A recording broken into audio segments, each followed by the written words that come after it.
program, which is, we're actually wanting to go ahead and get that started.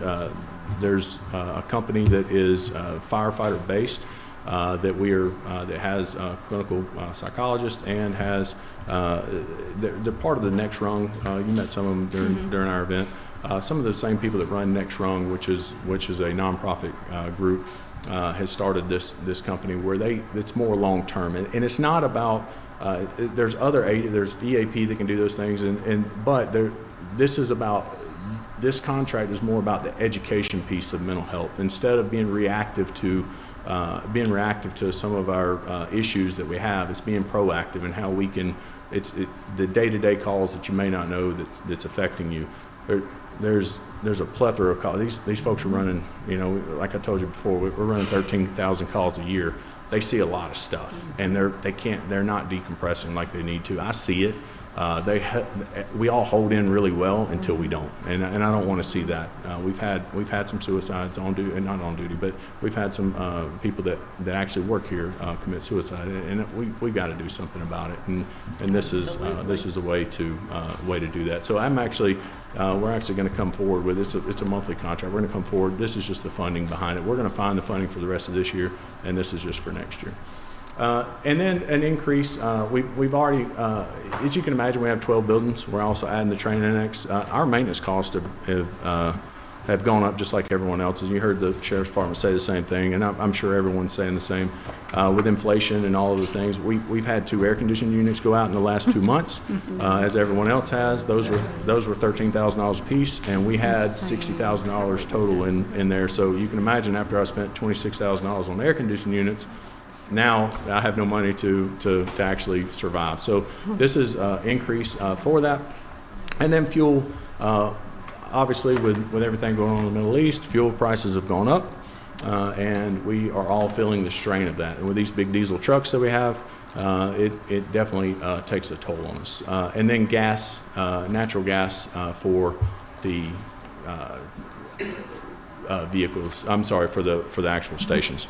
So again, all in all, the budget increase is $166,550 for our actual operating budget. This is our current organizational chart. We have at this time we have 1 vacancy for fire safety educator. We have 3 lieutenants. We have 5 sergeants, which are actually doing sergeant testing over the next 3 days, starting today. So hopefully we're going to fill those positions, but every time we fill 5 positions, it creates 5 in the next line item. So we'll have 16 firefighter vacancies by that once we do the sergeant testing. Should we have enough successful candidates to go forward. So what we're asking for, we're not asking for any administrative personnel. No, we're not looking to change our org chart. We did that last year. We cut several positions last year.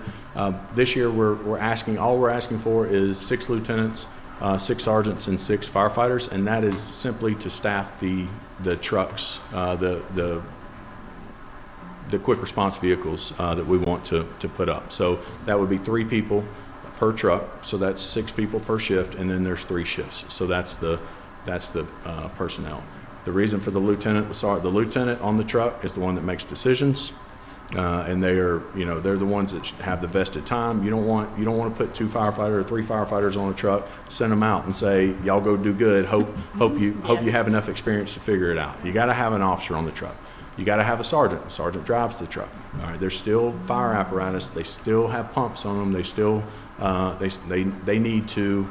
They have to be able to operate that truck. They are mini fire trucks, is what they are. So they need the same level of training that the sergeants on the engines have. And then the 6 firefighters. Somebody's got to do the work, right? So they are the firefighters have to be there for.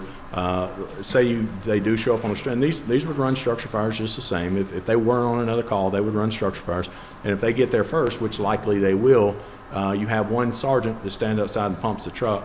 If they're making a quick attack or what we call a quick grab, where there's someone inside or we have a pretty good idea there's someone inside, they need to go in, we have to send at least 2 in, right? So the firefighter and the lieutenant go in, make the grab, and come back out. So that's the reason for 3. NFPA says 4, but we're going to start with 3 and see how this works.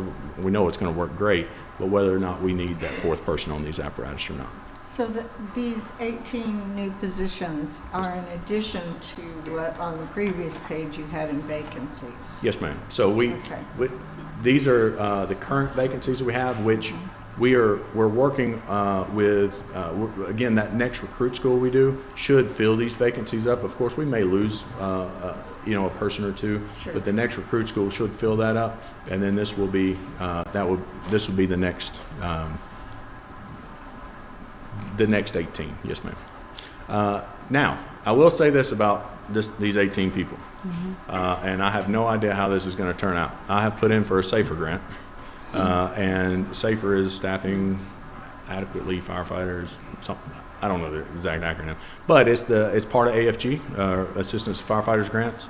We put in for 18 people in the SAFER grant. We should know something in September. I need the people either way. And they fund firefighter positions, so there will be some discrepancy in the little bit of money for the sergeants and lieutenants. But I'm hoping to get that money, and we will only be responsible for 25% of the what we have to pay. So for the first 2 years they pay 75%. We pay 25%. I think that's a split. And then the third year, the third and final year, I think it's a 35-65 split where we pay 65, so they're kind of priming you to get ready to take on the 100% at the end. Now at the end of that, we can put in for more SAFER grant if we want to, but generally they fund for new positions, not old ones. So hopefully we get these funded, I think that's great. and what we see on the how much it will cost to put these people on online will be reduced by 75%. Yeah, but again, I that would won't be know great. until. The need doesn't go away because the grant does if they don't approve us for the grant. We've also put in for $800,000 in radios to replace our mobile radios for AFG. That's a totally separate thing.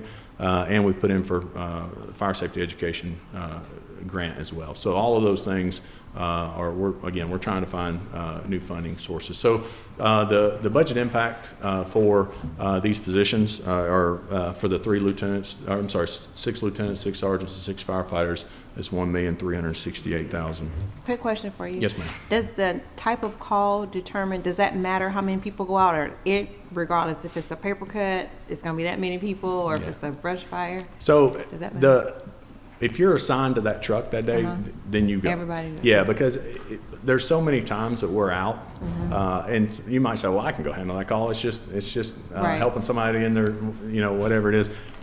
But it doesn't mean that while they're out, another call might not come out. Even if we're cooking dinner and there's 4 people on an engine that day, and that 4th person's the one cooking dinner, you cut everything off and you go get on the truck, because even though it might be a lift assist, that structure fire might be right down the street. Or before they ever get back to pick that person up. Yes, ma'am. Now, how many apparatus goes is what this is gonna allow us to do is, instead of right now, if we have a structure fire, I have to send 5 apparatus, and 5 apparatus from 5 different stations all over the county coming in. Now we'll have a couple of stations that have, because what we're trying to do is get the amount of people we need on the scene. So now we'll have 2 stations that are kind of central, and they'll have these 6 extra people. So now I don't have to bring these trucks. I don't have to bring Station 1 all the way down to Walker Road or Station 9's territory. So that'll cut out a lot of potential for accidents and of course fuel just the same. So, Thank you. Okay. All right, and then finally, our capital improvement plan. I'm sure I'm probably running short on time, but again, most of our improvements are for apparatus. If you look under construction, heavy equipment, that's the bulk of our apparatus. What I will say about this is I have to list it whether it's funded or not. Some of the things that are in here are already funded through SPLOST. So, for instance, I'll use the I think 2028, we're getting the ladder truck that's already been ordered, and it's SPLOST funded already. So we won't need that funding necessarily, but there are several that we will need funding for. The new buildings, the 2027 is Station 4. It's been funded by SPLOST as well.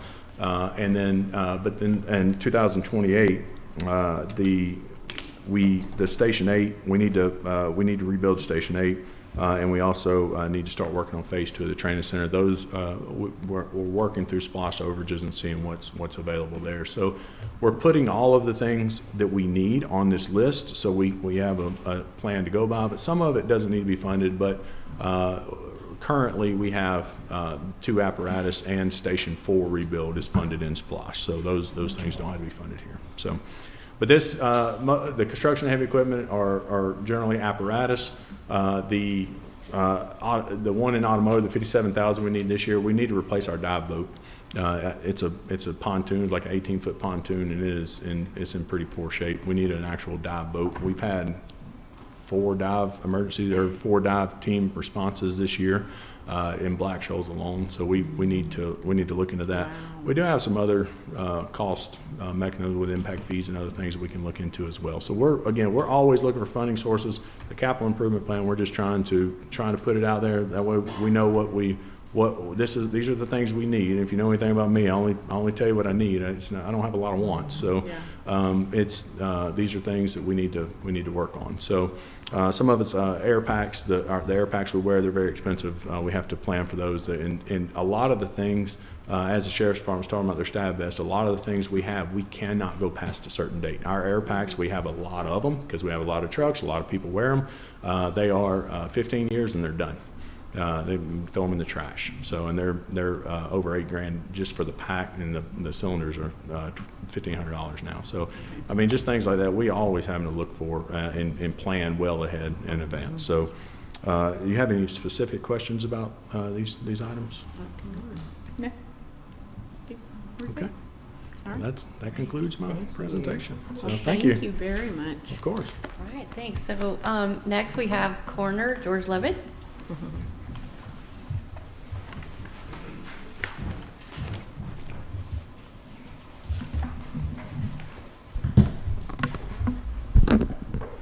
And I just want to announce we are streaming. That has Okay, come back thank up, you. so.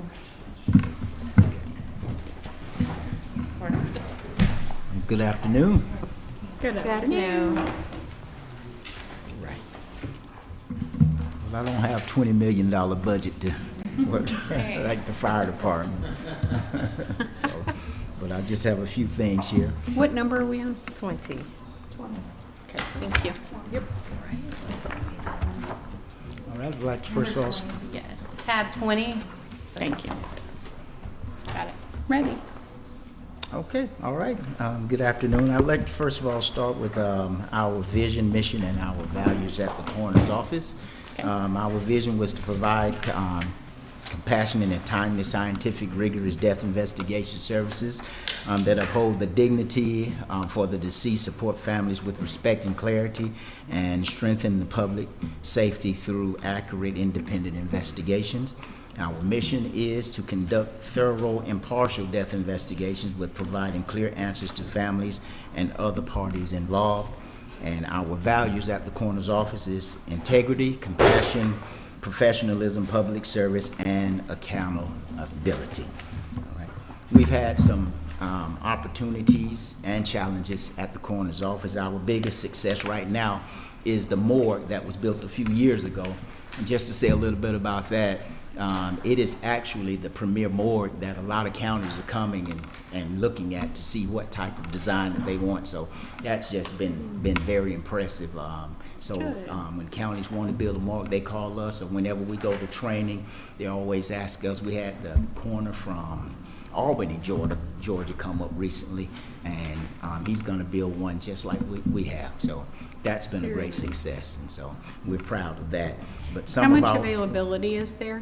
I'm sorry? How much availability is there? As far as in the morgue, as far as body space, we can get 40 on the racks and about 20 more around the walls. So Okay. we have Wow. tremendous amounts of space. And we built that during the pandemic. You know, so we'll always be able to have space for bodies. One thing that really motivated this move is because federal government always calls every year to see how many spaces we have. Before we built the morgue, we had no space. Right. And now we have space to help the The federal hospital was our government. friend. Yeah, Yeah. yeah. And so we've worked that out, and I just want to say thank you all for allowing that to take place. The opportunities that we have is the opportunity to grow in knowledge in the death industry, to become proficient in the death investigation. So I'm big with understanding death and what it takes to provide services to the family and to our community. So we always have the opportunity to increase our knowledge in death investigation. And so we want to be premiering when it comes to death investigation. And then the challenges that we face at the coroner's office is things that are really out of our hand. And I like to say it's the timeliness in the death investigation with the challenge of things that are outside of us. Sometimes the GBI is involved, and it takes time for them to do their investigation. So other entities that we're responsible to may slow up a death investigation. So those are our challenges that we don't have control over. So, okay. And our goals and incentives, we are committed to providing accessible services and information to all members of the community. We work to to remove barriers and ensure respectful, equitable access for people of all abilities and backgrounds. The coroner's office serves all people with fairness, dignity, and respect, providing compassionate and impartial service to every family and every community in the community. I just feel like that death is such a sensitive issue that compassion and accountability should be our number one priority, along with doing a thorough investigation, so that people will understand that we're not just picking up bodies, that we are actually a coroner's office that is really trying to provide a dignified service. Okay? And our innovation, we want to become the epicenter to give support to individuals and other agencies. Whenever there is a change in DeKalb County or some of the other counties, those medical examiners may call us, get our opinion, and we'll get on board and sign off. Recently, there was a television show that wanted us to be involved with some things with the coroner's offices and medical examiner's office, so we're proud of that. So we want to be an epicenter. So not of death, but just and Services. I'm sorry. Of services. Of services, correct, correct. On our operating budget aspect, we didn't change too much of anything, but we had an issue that made us have to look at some things. Recently, we had a power outage, and the power outage was pretty significant. We had bodies, and we had to move them because there was no power in the morgue.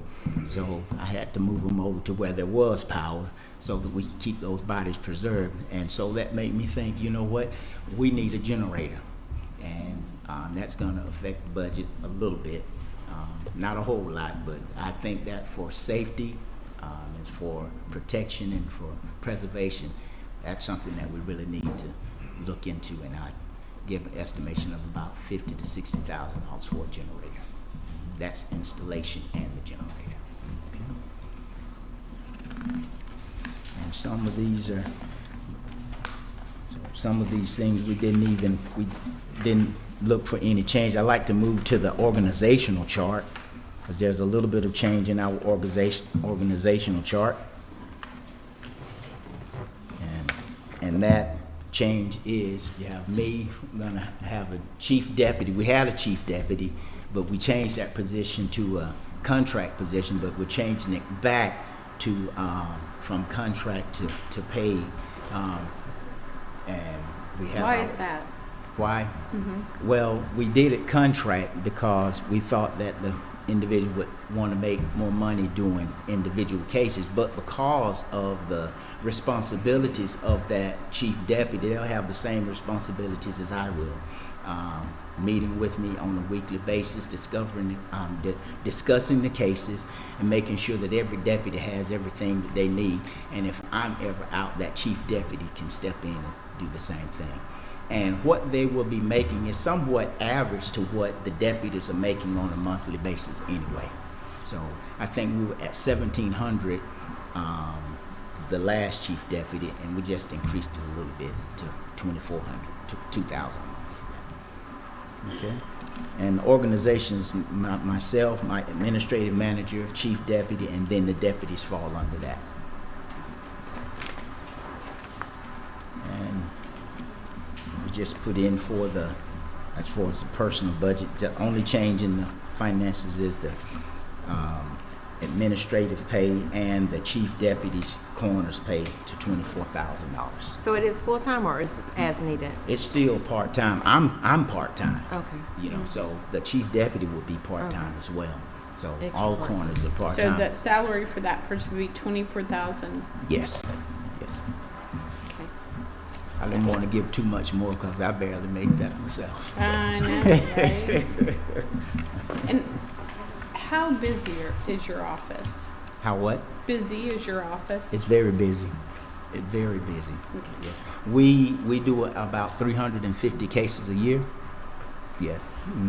All of them don't go in for autopsy, but we do about 350 cases a year. That is about 125 goes in for autopsy. The others we do on scene if there are medical conditions that, you know, we advise that we don't need to take them in. And we try to keep it under 100 because we're contracted for 100 autopsies a year, so we try to keep that under 100. But sometimes we go over.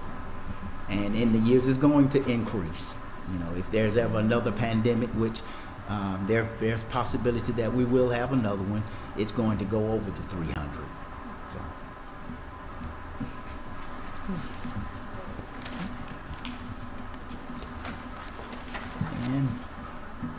And for the next 5 years, I really didn't increase anything too much, just the automotive costs for 2027, and the building improvement would be the generator, which would take us a little over $115,000 for 2027. And then each year we just added enough to make sure that fees are taken care of, maintenance is taken care of in those with those vehicles and with the generator and the building. So.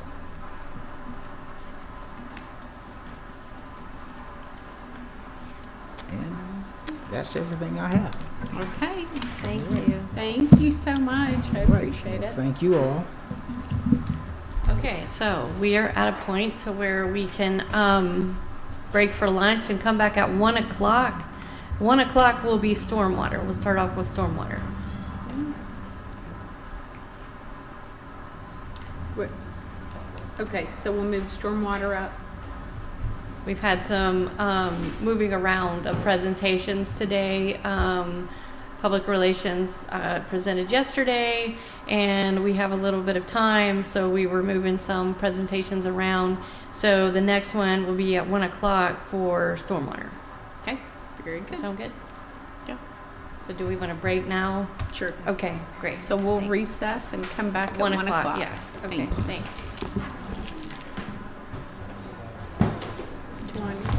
Did you see that? Was there any-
Back, and we're continuing our budget hearings. And we thank everyone for being here. So up now, we have our elections board that we'll hear from. Superintendent Cynthia Willingham. Yes, good afternoon. I thought I was at 120. I'm not. You're so special, we don't want to waste your time. That Right. We're going to I have you go love ahead it. and go So now, get if on that's up here at okay. tab 2. We're excited to hear from elections right now. Yeah, I love that. Love it, love it, love it. They were so anxious to see mine because they made me go yesterday. That's why they could not wait any longer, so. He still owe us a video too. Move to the front of the line. All right, well, I love it. And Director Sanders, Chief Sanders, I did get your email, so I'm going to make this short and won't give you all an Easter speech today. Good afternoon, everybody. Good afternoon. I hope you guys had a great lunch. And I hope after my presentation that I leave with all smiles Okay. on my face and yours. Great. Finance Director. Oh, yeah, here. All right, so let's get started. Commissioners, if I may, give you copies that will make Thank my you. budget presentation just a Thank little you. bit While you're receiving the information, it is tab 2 in your books. Thank you. Everyone, please turn to page tab 2.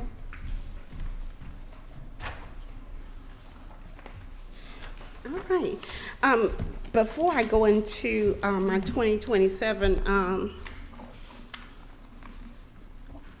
operating proposed budget, commissioners, I just want to give you guys a couple of statistics about the Board of Elections office. Right now, Rockdale County, as of 2025, we're sitting at 98,000 population. Of that population, those that are 18 and over eligible to vote is 76,765. We have 70,000 of those voters already registered. Great. So we're close to 90% of those that are new coming into the county, as well as those that have been here for years. And can you give us those numbers one more time for the count? Our population as of 2025, we're estimated at 98,416. And those that are 18 and over eligible to vote, 76,765.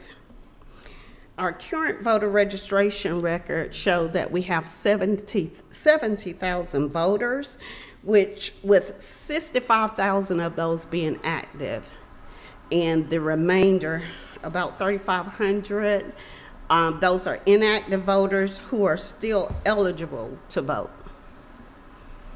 So, as I stated right now, I think we're doing pretty good with our voters getting registered, and that can be contributed to when you go to the Department of Driver Services to update your driver license, you have to opt out of updating your voter registration. Which is a change. It used to be you opted in. It used to be opt in, and now you have to opt out. So we sometimes get complaints from people that want to live in Rockdale, but get a tag in another county. So in order to get your tag in Rockdale, you have to have a driver license with the address on it. So now those individuals have to go to the Department of Driver Services. And so that's the reason for we have that high percentage of voters in our county. So I just wanted to share that information with you. And I would start on page 7 as it relates to our proposed operating budget that have the justifications. And I will speak from the document that I gave you, everything that's highlighted in yellow and green. So commissioners, for 2027, it will be what we call an off-election year. 2027 is usually municipal election years, which in November of next year, we will conduct the City of Conyers election. We do not have any election scheduled for Rockdale County. Now, if there's a special election call, then we would have to do that. We would have to conduct that election, but as of now, we know of no special elections to be called. Looking at the document in yellow, starting with rental of equipment and vehicles, as you see, commissioners, looking at the 2027 proposed, which is the second column from the right, and looking at the 2026 current, you see that we're saving the county $28,000. And so it's not an increase, it actually will be a decrease in our 2027 budget. Along with looking at communication, it would be a $45,000 cut, $45,200 increase. Advertising, $1,700. Printing and binding, $43,250. If you flip the document over, the biggest saving is contract labor. That would be poll workers for each of the election. It would be a decrease of $258,220, as well as general supplies, $22,000. Overall, a $428,870 difference between 2027 and 2026. So we didn't have anything that we proposed over 5,000. So you all did not see that in the budget. Do you mind explaining how you came up with these savings in these different areas? Because we will not have elections Oh, next because of the year. year. Okay, Right, got so it. we Okay. didn't have to budget for those Oh, items. got it. So Okay, thank we you. do have to budget for a special election with a runoff, and that is included in the budget. Okay. So that's like $170,000 to conduct a special election with a runoff. So these numbers are comparing to 2026 rather than the last election we had was 2024. And if you want to see the actuals for 2024, they are to your left in the fourth column. Those were actual expenditures. And so compare those to 2026. 2026, we budgeted at $928,550. We still have 3 elections to hold. And 99% of the time, at the end of the year, funds go back into general funds. We thank you for that. If you flip the page, going over to page 8, to talk about personnel services, this is the, page 8 is the current organizational chart, which it shows that we have 6 employees in the department, including myself. The Board of Elections oversee the department. We have 6 employees, 5 full-time, 1 part-time. So that would be Josephine Newton, who's our part-time staff person. If you look at the proposed, we are proposing an elections administrative coordinator position. We have a person that has been serving in a temporary capacity since 2020, February 2020, and that's because of the new demands with the new system. Duties that was once performed by one of my staff members, those duties had to shift when we went to the new voting system. And so this person is responsible for poll worker recruitment, retention. They're responsible for our department payroll. They also are responsible for polling place reservations to ensure that all polling places are reserved. This person serves as our county department liaison. They perform all administrative tasks as well as supervise the administrative staff up front. We had to shift these duties to that individual because of the new changes that we face with the new voting system. And so with this position, the duties are year-round. So it's not for each election. This is an administrative position and it's year-round. The cost, I believe, was $37,825,000. That would be the salary. It does not include benefits. Oh, it does not include benefits. But It does. would it? It would. Okay. It would include benefits, but we don't have that information when we propose our budget. I'm not sure if it was included with the Human Resource Department budget. It was, okay. It was, and it's $37,525,000 a year.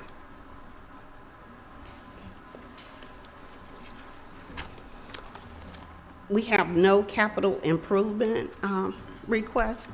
So that would end our 2027 proposed budget request. Well, that's easy. So it's just the person, just the position that you're asking for, that's all? That's it, yes. That is the only position. Now, when it's not election time, what goes on with your staff during that time? Believe it or not, a lot of people, until they work in our office, they're like, I didn't know you all had this type of work. But after elections, we still have to audit every street in Rockdale County to ensure that we have voters in the correct district. We go through redistricting, which we've been going through a whole lot lately. We also go through recruitment of poll workers. We're constantly recruiting poll workers, so it doesn't stop with each election. We also still do voter education. The next 2 years will be critical for the Board of Elections because we will be going to a new voting system. So voter education will still be important, and that has to happen the year before. So the legislators in Senate Bill 3EX, which did pass during the special session, has already established a committee to recommend a new voting system by January of 2027. So very likely come November of 2027, we will be conducting the City of Conyers election on new voting equipment.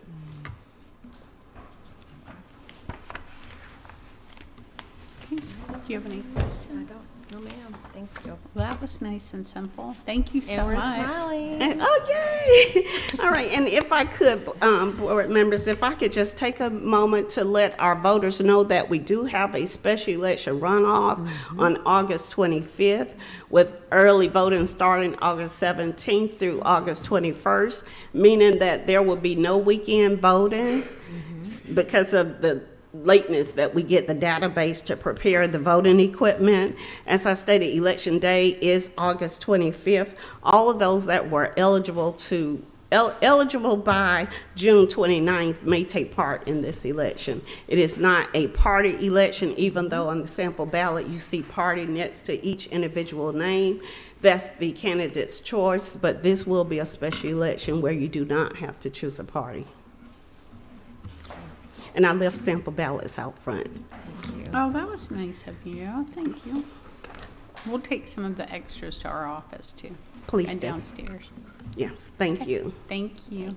That's it. That's it? Y'all smiling? Yes. Thank All right, you. take care. All right, so next up, we have stormwater video. And yeah, it will be tab 29 when we get to the presentation point.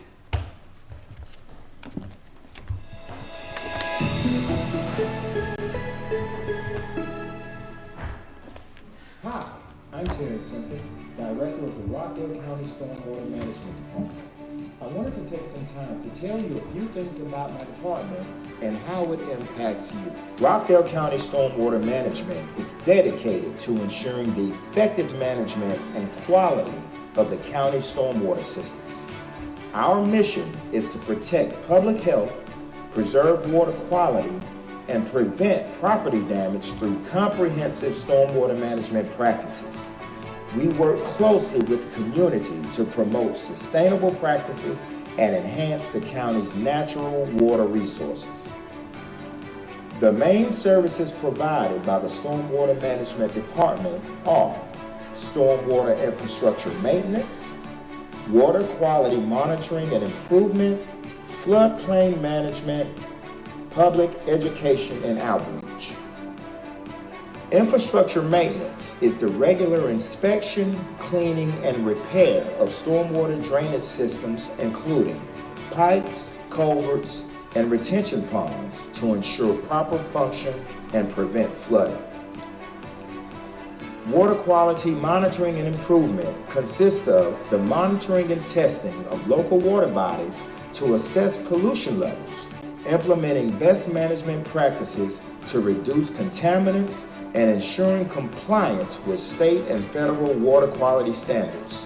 Floodplain management includes managing and updating floodplain maps, providing flood risk assessments, and assisting residents with flood insurance and mitigation measures to minimize flood damage and protect property. In public education and outreach, we conduct educational programs, workshops, and community events to raise awareness about stormwater issues, pollution prevention, and the importance of maintaining clean and sustainable waterways. Rockdale County Stormwater Management Department is committed to embracing innovative infrastructure rehabilitation technologies, including shotcrete structural rehabilitation,